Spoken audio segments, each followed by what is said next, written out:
मराठीसाठी मराठी सक्तीची इतर ज्या बाकीच्या शाळा आहेत याच्यामध्ये तुम्ही आज मराठी आणली पाहिजे, सक्तीची केली पाहिजे। ते सोडून तुम्ही हिंदी सक्तीची करण्याच्या मागे लागलेला कोणाच्या दबावासाठी? कोण दबाव टाकते तुमच्यावरती? आता बघा, थोड्या वेळात बघा सुरू करतील, राज ठाकरेने उगला जहर।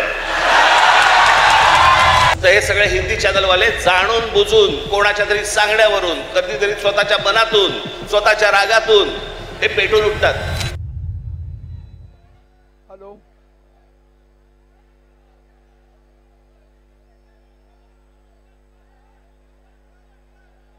आपण सगळ्यांनी टाळ्याच्या गजरात माननीय राजसाहेबांचं स्वागत करूया।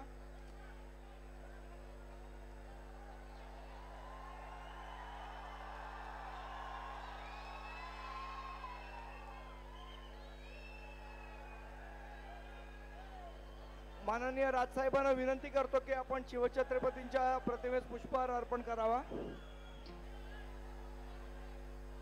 जमलेल्या माझ्या सर्व मराठी बांधवांनो, भगिनींनो आणि मातांनो,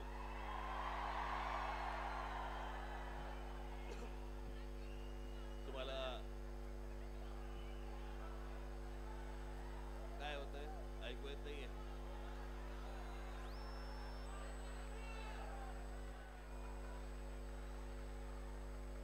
आपण सर्वजण शांत बसलात तर माझं बोलणं तुम्हाला ऐकू येईल।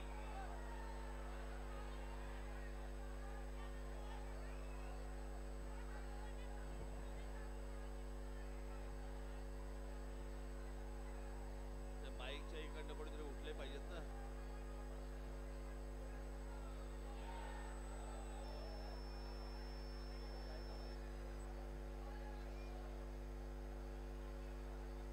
हॅलो,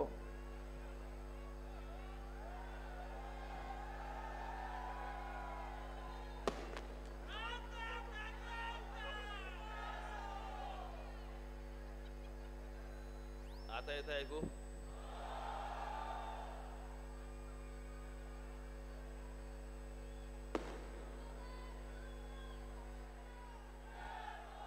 आपण सर्वजण जर शांत बसलात तर मला आपल्याशी बोलता येईल।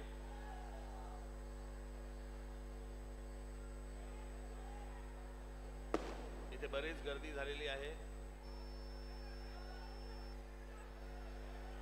हा तिकडे आणता येईल का रे माईक? हा माईक आणता येईल तिकडे? हॅलो हॅलो हॅलो हॅलो, येतोय आवाज? पाठी येतोय आवाज? तू थांब रे, येतोय? थांब जरा, पुढे पुढे। हा माईक आणता येईल का तिकडे? हा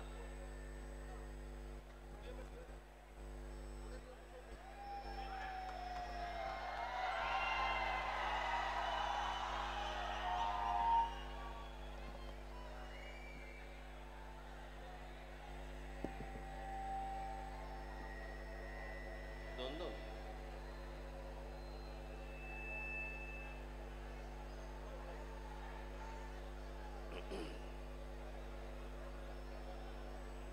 आता येत ऐकू? आता आपण जर सर्वजण शांत बसलात तर मला आपल्याशी बोलता येईल।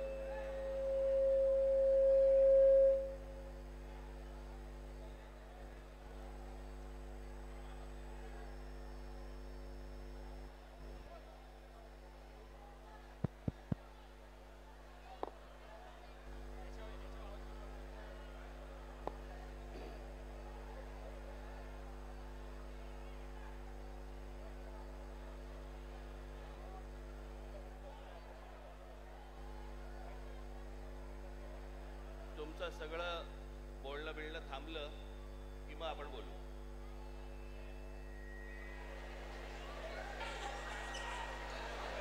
मराठीसाठी मराठी सक्तीची इतर ज्या बाकीच्या शाळा आहेत याच्यामध्ये तुम्ही आज मराठी आणली पाहिजे, सक्तीची केली पाहिजे। ते सोडून तुम्ही हिंदी सक्तीची करण्याच्या मागे लागलेला कोणाच्या दबावासाठी? कोण दबाव टाकते तुमच्यावरती?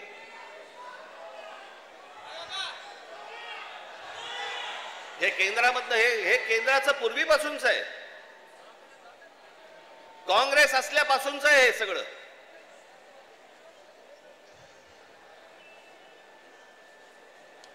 मुंबईसह संयुक्त महाराष्ट्र झाला त्याचा जो लढा होता, इतका प्रचंड मोठा लढा, ही मुंबई महाराष्ट्रापासून बाजूला करण्याचा डाव होता. तो कोणाचा होता? काही गुजराती व्यापाऱ्यांचा होता आणि काही गुजराती नेत्यांचा होता. मी एकदा पुस्तक वाचत असताना, आचार्य अस्त्रांचं पुस्तक वाचत असताना मला धक्का बसला की मुंबई महाराष्ट्राला मिळू नये याच्यासाठीच पहिलं जे बोललं गेलं ते कोणाकडनं बोललं गेलं? वल्लभभाई पटेलांनी सांगितलं की मुंबई महाराष्ट्राला देऊ नका म्हणून. वल्लभभाई पटेलांनी,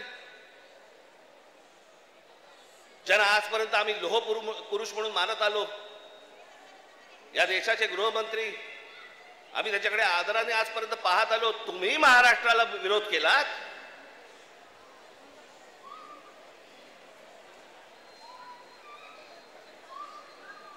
ज्या ज्या वेळेला महाराष्ट्रामध्ये आंदोलन झाली त्या त्यावेळेला हे मोरारजी देसाई गोळीबार करून लोकांनी ठार मारले होते, मराठी माणसाला ठार मारले होते इथे महाराष्ट्रात.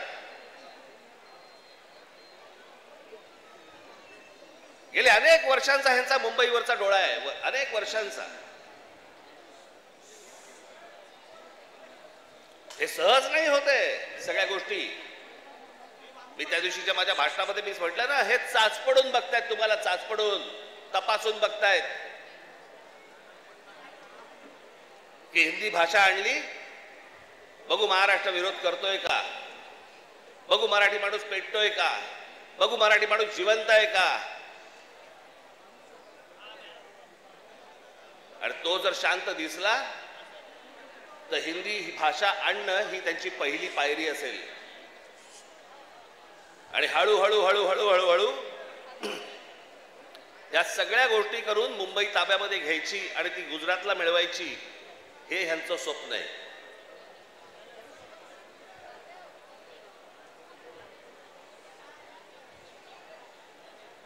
खरं तर बाकीच्यांचा विषय येतो कुठे मला कळतच नाही.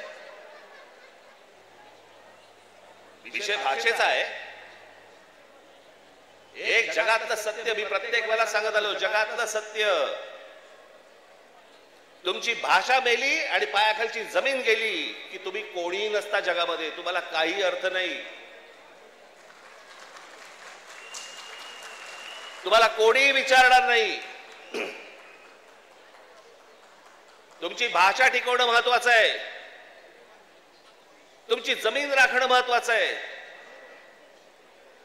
पण हे फक्त मुंबई महाराष्ट्रामध्ये, मुंबई महाराष्ट्रात खास करून मुंबईत काही गोष्ट झाली की ती देशभर चालू ठेवतात हे हिंदी चॅनलवाले. हे कसले हिंदी चॅनलवाले?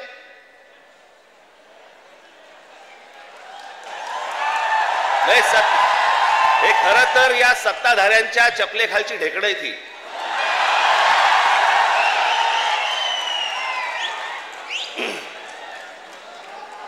आता बघा, थोड्या वेळात बघा सुरू करतील, राज ठाकरेने उगला जहर.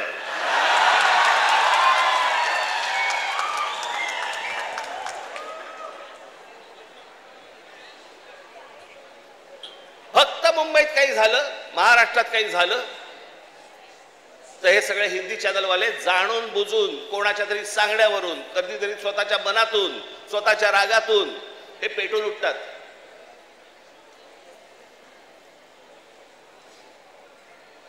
माझ्या बिहार मधले जे काही लोक आहेत, माझं त्यांनाही विचारणं आहे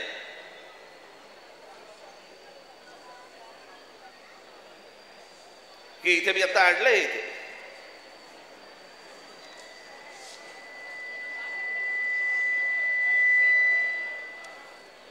28 सप्टेंबर 2018, ऐका नीट मी काय बोलतोय. 28 सप्टेंबर 2018 धुंदार, हिम्मतनगर जवळ, जिल्हा साबरकांठा, गुजरात, 14 महिन्याच्या एका मुलीवरती बलात्कार झाला. ती मारहाण, त्याच्यानंतर बिहारी लोकांना गुजरातमध्ये मारहाण केली आणि जवळपास मारहाण करून 20,000 लोकांना गुजरातमधनं बिहाऱ्यांना हाकलून दिले, बाहेर काढले. झाल्या का बातम्या?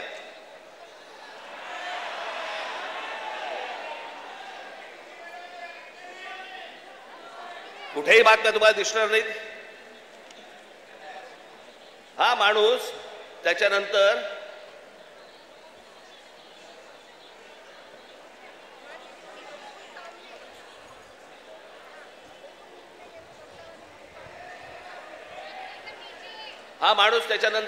याने भारतीय जनता पक्षामध्ये प्रवेश केला, त्याला तिकीट दिलं गेलं आणि तो आमदार देखील झाला. म्हणजे यांच्या राज्यामध्ये हे वाटेल ते करणार, बाहेरच्या राज्यांमधली लोक आतमध्ये घेणार नाहीत, त्यांना मारणार, हाकलून देणार. 10-20 आत्ता परत झालं, आत्ता परत गुजरातमध्ये झालं आणि बिहारी लोकांना गुजरातच्या बाहेर काढलं. झाल्या बातम्या? नाही झाल्या. इथे एका मिठाईवाल्याच्या कानफडीत बसल्यावरती देशाची बातमी भरते. देशाची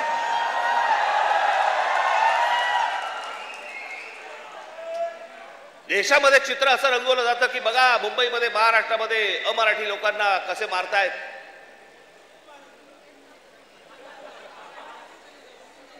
हे काय प्रकारचं राजकारण सुरू आहे देशामध्ये आपण लक्षात घ्या.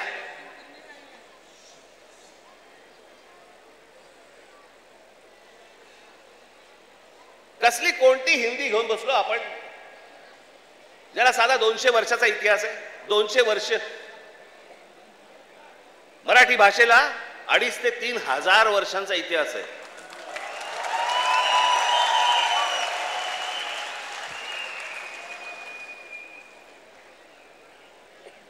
मराठी भाषेला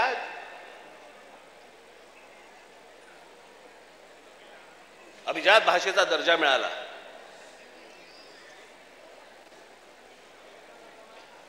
या शिवतीर्थावरती इथे मुंबईला पंतप्रधान नरेंद्र मोदींच्या समोर मी त्यांना सांगितलं होतं माझ्या फक्त 5 गोष्टी आहेत, 5 अटी आहेत गोष्टी.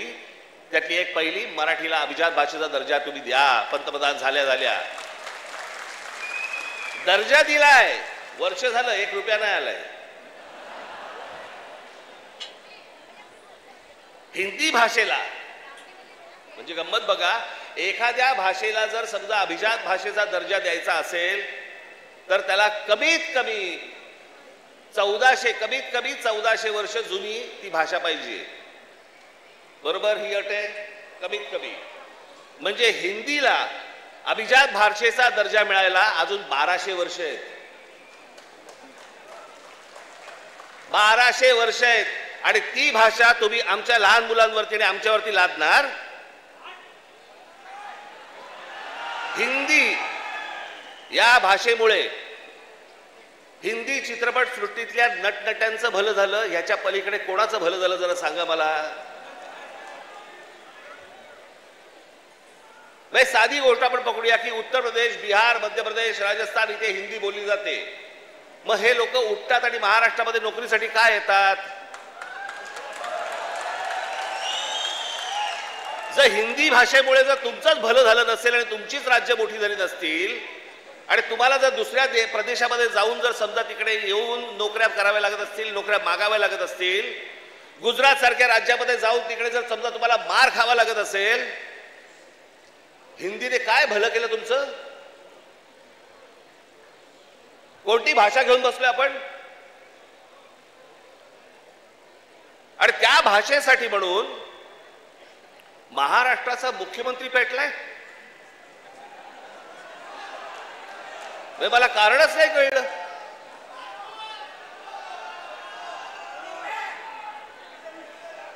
मी तुम्हाला साधी गोष्ट सांगतो, हिंदी ही या देशात कोणाचीही मातृभाषा नाही.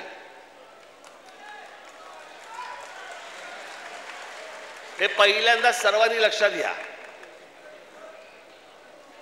ज्याची काल परवाकडे कानफडीत मारली ना, त्याला विचार तुझी मातृभाषा कुठची?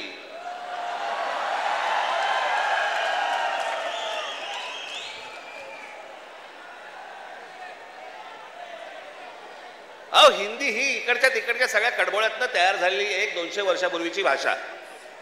बाकीच्या सगळ्या केवढ्या जुन्या भाषा आहेत. उत्तर प्रदेश, बिहारला आता समजलं पाहिजे, राजस्थानला आता समजलं पाहिजे. मी आता एक आणलं इथे उदाहरणार्थ बघा. हिंदी या भाषेमुळे हिंदीने किती भाषा मारल्या? तर जवळपास 250च्या आसपास भाषा मारून टाकल्या. त्याच्यामध्ये कांगरी, गढ़वाली, कुमाऊनी, अवधी, हरियाणवी, ब्रज, भोजपुरी, मगधी, बाघेली, छत्तीसगढ़ी, बुंदेली, माळवी, बिल्ली, नागरी, बागरी, मारवाडी अशा अनेक भाषा आहेत.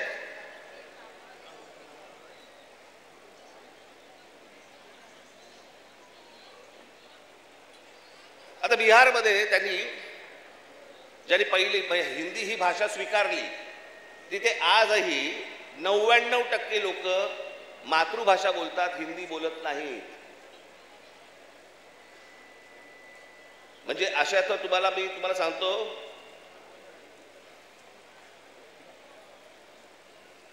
हनुमान चालीसा आहे ना, हनुमान चालीसा ज्याला तुम्ही हिंदी म्हणता ते अवधी आहे, हिंदी नाही.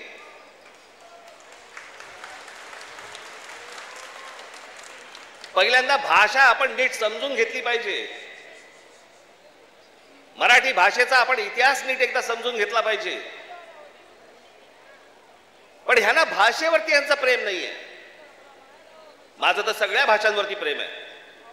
माझा तर दावा कदाचित चुकीचा नसावा, परंतु महाराष्ट्रामधले जेवढे काही नेते आहेत त्या सगळ्यांपेक्षा हिंदी माझं बरं आहे. आणि याचं कारण माझे वडील. माझ्या वडिलांना व्याकरणात सकट उत्तम मराठी तर येतच होतं, उत्तम इंग्रजी येत होतं, उत्तम हिंदी येत होतं, आणि माझ्या वडिलांना व्याकरणासकट उत्तम उर्दू येत होतं. भाषा कोणतीही वाईट नसते,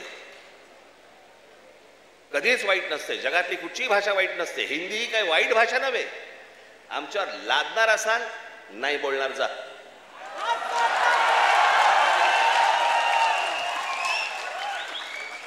आणि लहान मुलांवरती तर नाहीच नाही. काही विषयच येत नाही या गोष्टींचा. यांचं राजकारण काय चालू आहे ते पहिलं बघा तुम्ही.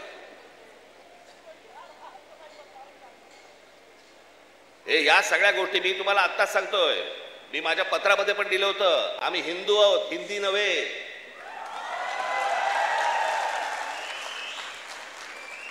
पण हिंदुत्वाच्या बुरख्या खालून जर समजा तुम्ही माझी मराठी संपवायला येणार असाल, माझ्यासारखा कडवट मराठी तुम्हाला सापडणार पण नाही.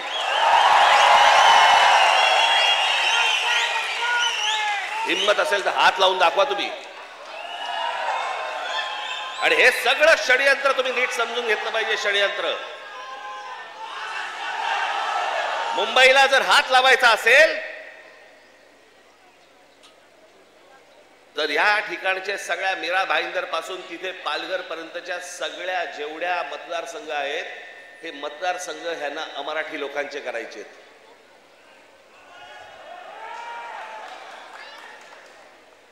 मी गेले 20 वर्ष मी ओरडून बोंबलून सांगतोय, ही नुसती माणसं येत नाही आहेत, हे नुसते इमारतींमध्ये माणसं येत नाही आहेत. इमारती उभ्या राहतात आणि बाहेरची माणसं येत आहेत, इमारती उभ्या राहतात आणि बाहेरची माणसं येत आहेत. नुसती माणसं नाही येत आहेत, हे मतदारसंघ बनवत आहेत.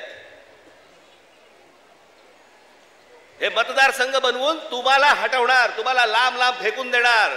उद्या हे काय सांगणार, अरे बघा ना, आमचाच खासदार, आमचेच आमदार, आमचेच नगरसेवक, आमचाच महापौर. असं करून हे मुंबईपर्यंत पोहोचणार. आणि हा अख्खाच्या अख्खा पट्टा हा सगळा गुजरातला मिळवण्यासाठीचे सगळे खटाटोप सुरू आहेत.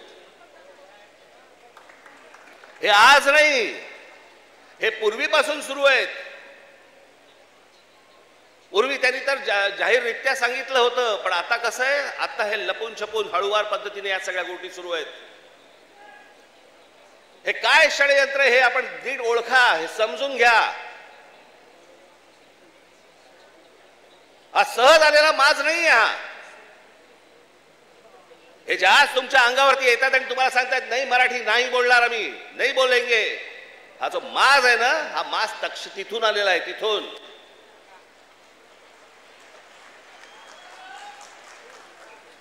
आज तुमच्याकडे काही लंब चौडं भाषण करण्यासाठी नाही आलो. मी खरं तर आज शाखेच्या उद्घाटनाला आलो होतो. मला अविनाशने सांगितलं की साहेब तिकडे येणारच आहात तर एक छोटी सभा आपण घेऊन टाकू. पण मला तुम्हाला जे सांगायचंय ते हे सांगायचंय की तुम्ही सतर्क असले पाहिजेत. आज काहीतरी प्रकरण उसळलं आणि आज काहीतरी उघडलं म्हणून आज आम्ही जागे व्हायचं, उद्या त्याच्यानंतर आम्ही झोपून जायचं आणि मग बाकीचं सगळं पोखरलं जातंय. भुसभुशीत जमीन असते ना, घुशी तिकडे होतात, खडकामध्ये घुशी नाही होत. तुम्ही खडकासारखे टणक असले पाहिजेत. महाराष्ट्राची तुम्ही भक्कमपणे बाजू उभी केली पाहिजेत. महाराष्ट्र काय हा तुम्ही समजून घेतला पाहिजेत. मी जे सतत तुम्हाला जे सांगत असतो ना, 1400 वर्ष राज्य केलेला हा महाराष्ट्र या प्रांतावरती. मी अनेकदा बोलत आलो, तुम्हाला सांगत आलो की ह्याला पर्शियन लोक ह्याला हिंद प्रांत म्हणत. छत्रपती शिवाजी महाराजांची घोषणा पण काय होती? हे हिंदवी स्वराज्य व्हावे ही नव्हती, हे हिंदवी स्वराज्य व्हावे ही होती. या हिंद प्रांतावरती आमची सत्ता असावी. हा संपूर्ण हिंद प्रांत आमच्या हातामध्ये असावा. बाहेरच्यांनी येऊन आमच्यावरती इथे सरकार स्थापन नाही करायची. आम्ही कोणी गुलाम नाही आहोत. या प्रांतावरतीचा अधिकार कोणाचा असेल तो आमचा आहे. आणि 1400 वर्ष या मराठेशाहीने जे राज्य केलं, ज्याला आपण म्हणतो ना अटके पार आम्ही झेंडे फडकवले. अटके पार झेंडे फडकवले म्हणजे काय? आजही मला असं वाटतं पाकिस्तानच्या वायुव्याला का नैऋत्येला तो अटक नावाचा किल्ला आहे, त्या किल्ल्यावरती भगवा ध्वज फडकला. ते अटक किल्ला, तो अटके पार झेंडे फडकवले आम्ही. तिथपर्यंत पोहोचले होते मराठे. तो महाराष्ट्र हतबल आहे. तो महाराष्ट्र यांच्या समोर हात पसरतोय. आम्ही भिका मागायच्या आम्हाला न्याय द्या म्हणून. तुम्ही या महाराष्ट्राचे राजे, तुम्ही या महाराष्ट्राचे मालक. बाकीची माणसं बाहेरून आली, ती तुमच्यावरती रुबाब करणार आणि आम्ही हतबलतेने त्यांच्या समोर बोलणार, अरे नाही नाही भाई साहब ऐसा मत. का?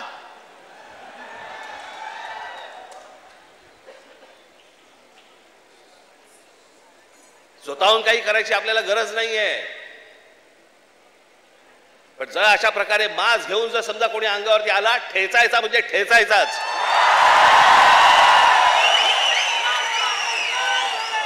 त्या दिवशी तो कोणतरी भारतीय जनता पक्षाचा एक खासदार,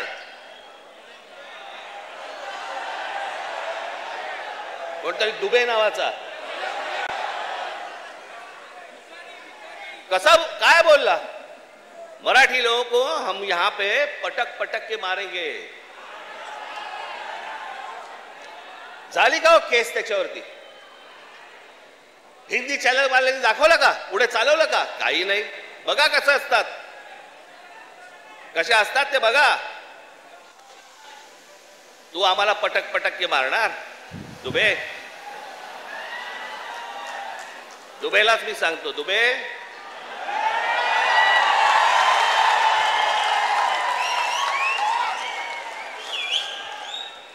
तुम मुंबई में आ जाओ.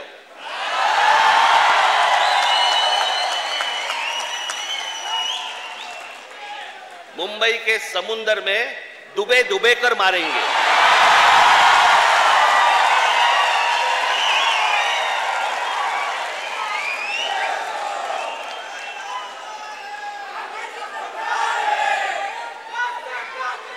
याला हिम्मत होते बघा कशी.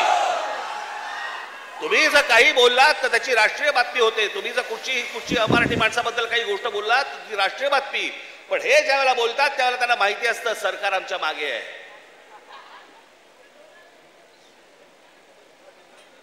कारण सरकारच जर समजा या गोष्टी इथे लादत असेल तर या लोकांची हिंमत तर वाढणारच आहे.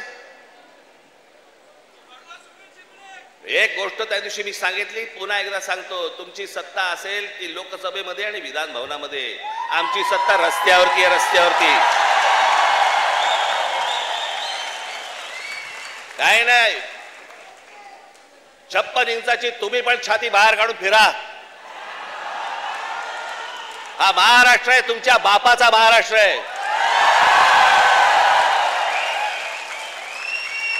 परत कोणी जर महाराष्ट्रामध्ये वेडवाकडं वागायचा प्रयत्न केला, माझा महाराष्ट्र सैनिक त्याचा गाल आणि त्याचा हात या सगळ्या गोष्टींची युती झाल्याशिवाय राहणार नाही.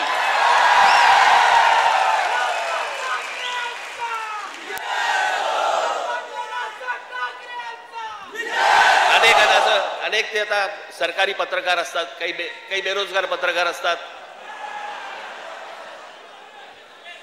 आणि मग ते बेरोजगार पत्रकार कुठच्या युट्यूब चॅनल बिनलवरती जातात आणि म्हणतात की तुम्हाला माहिती आहे की नाही, ही फडणवीसांनी लिहिलेली स्क्रिप्ट आहे. हा कोणता स्क्रिप्ट रायटर आहे मला अजूनपर्यंत कळलेला नाही, जो स्वतःचा अपमान पण त्याच्यामध्ये लिहितो, ज्याला हे सगळं मागे घ्यावं लागलं. सगळ्यांकडनं दबाव आल्यानंतर मी हे दोन्ही GR मागे घेत आहे, हे स्क्रिप्ट रायटर लिहू शकतो. पण हे काय चालू आहे, हे तुमच्या मनात काहीतरी विष घालवणं सुरू आहे की हे बघा, हे आतून सगळे एक येतं, बघा हे सगळं असं सगळं सुरू आहे. कशाचा कशाला कशाचाही संबंध नाही आहे. कोणाशी माझी मैत्री असो, दुश्मनी असो, काहीही असो, एक गोष्ट निश्चित सांगतो, महाराष्ट्राच्या बाबतीत, मराठी माणसाच्या बाबतीत आणि मराठी भाषेच्या बाबतीत राज ठाकरे कोणाशी तडजोड करणार नाही. याच्या आधीही केली नाही, आत्ताही केली नाही आणि पुढेही करणार नाही. मला असं वाटतं तुम्ही देखील त्याच पद्धतीने महाराष्ट्रामध्ये राहिलं पाहिजे, जगलं पाहिजे, वावरलं पाहिजे. आणि जे कोणी इथे राहत असतील मराठी लोक, मी त्यांची माझ्या एका मित्राचा दाखला दिला होता, बाकीच्यांनी देखील लवकरात लवकर मराठी शिकण्याचा आपण प्रयत्न करावा. आम्ही तुमच्याशी मराठीत बोलू. माझी तुम्हाला सर्वांना तुम्हाला सांगणं आहे, ज्या ज्या ठिकाणी जाल, दुकानात गेलात, बसमध्ये गेलात, ट्रेनमध्ये गेलात, टॅक्सीत बसलात, कुठेही गेलात, जास्तीत जास्त प्रमाणात म्हणण्यापेक्षा कायमस्वरूपी तुम्ही समोरच्याशी मराठीमध्येच बोला, त्याला मराठीत बोलायला भाग पाडा. अहो, आता माझ्याकडे कर्नाटकातला व्हिडिओ आलाय. कर्नाटकामधले तो माणूस तिकडे त्या रिक्षावाल्यांना हाकलून देतोय. बातम्या नाही होणार, कारण त्यांचे सत्ताधारी, त्यांची सरकार त्यांच्या जनतेच्या, त्यांच्या लोकांच्या खंबीरपणे पाठीशी उभे असतात. वरती कोणी येऊ अगर न येऊ, हे महाराष्ट्रच फक्त भोगत आला आणि महाराष्ट्रच फक्त भोगतोय. त्यांना काय वागायचं त्यांचं त्यांनी वागावं. पण मला तुम्हाला फक्त एवढंच सांगायचंय की तुम्ही खंबीर राहा, तुम्ही कडवट राहा. जर तुम्ही घट्ट असाल, तुम्ही जे खडकासारखे टणक असाल, कोणी आतमध्ये शिरायचा प्रयत्न करणार नाही. आजूबाजूला कोण येतंय, कोण राहतंय, कोण काय करतंय याच्यावरती सतर्कतेने तुमचं लक्ष असलं पाहिजे. एवढीच फक्त आज विनंती करण्यासाठी म्हणून मी आज आपल्यासमोर इथे आलो. आपण सगळेजण इतक्या मोठ्या संख्येने आलात, आपल्याला सर्वांना धन्यवाद देतो आणि फक्त एवढंच जाताना सांगेन, सतर्क राहा, सतर्क राहा, सतर्क राहा. धन्यवाद. जय हिंद, जय महाराष्ट्र.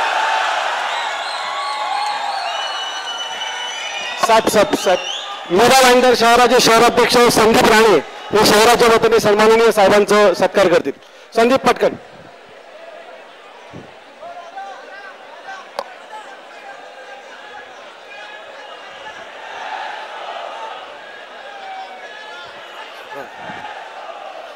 साहेब, मीरा भाईंदरच्या आगरी कोळी समाजातील काही महिला आपल्याला भेटायला आलेल्या आहेत. मी विनंती करेन की त्या महिलांनी पुढे यावं. 2 मिनिटं. त्या मीरा भाईंदरच्या आगरी कोळी समाजाच्या महिला आल्या, त्या त्यांनी पुढे यावं. साहेब, त्या आगरी कोळी समाजाच्या महिला तुम्हाला भेटायला आल्यात.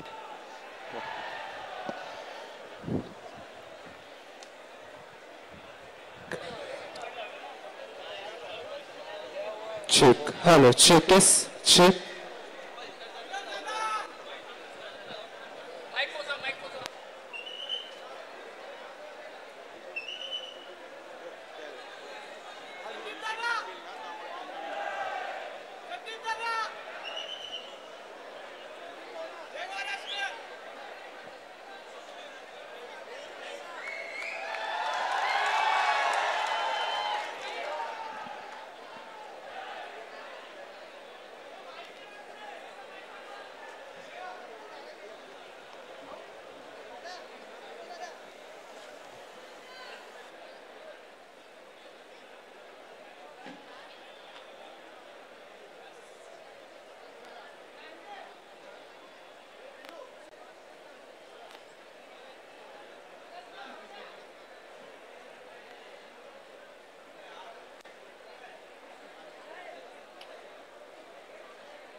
जनगण